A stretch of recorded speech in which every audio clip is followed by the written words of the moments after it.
Friends, कैसे हैं आप सब। स्वागत है आप सबके देहाती भोजपुरी लोगी चैनल पे। तो आज आप सबके बीच ननद भौजाई के साथ नोक झोंक होगा, तो वीडियो के एंड तक बने रहिएगा। अगर चैनल पे नए हैं तो चैनल को सब्सक्राइब कर दीजिए, वीडियो को लाइक कर दीजिए और बेल आइकन को प्रेस कर लीजिए, ताकि जब भी हम वीडियो अपलोड करें तो नोटिफिकेशन आप सबको सबसे पहले मिले।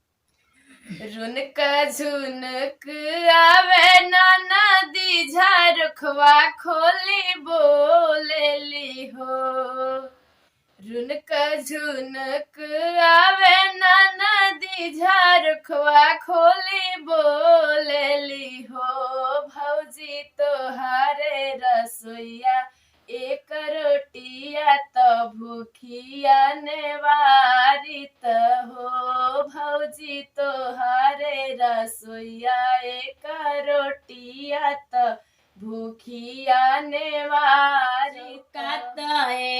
ननद फूटी गईले, बेला न भी टूटी गईले हो। चौका तोए ननद फूटी गईले, बेला न भी टूटी गईले हो। ननद गेहुआ में लागल बघुनावा त रोटिया सपन भइले हो।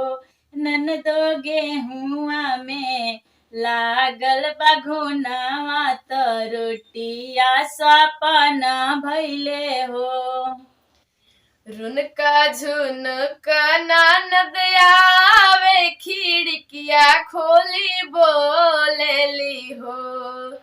रुनका झुनका ननद आवे खिड़किया खोली बोलेली हो। भौजी तोहारे घइलवा बूंद पनिया पियसिया नेवारित हो। भौजी तोहारे घइलवा बूंद पनिया पियसिया नेवारित हो।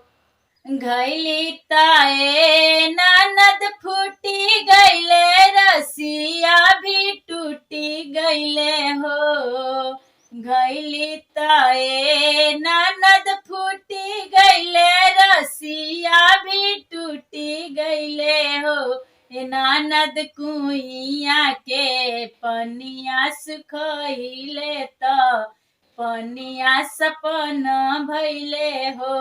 ननद कुइया के पनिया सुखइले त पनिया सपन भइले हो।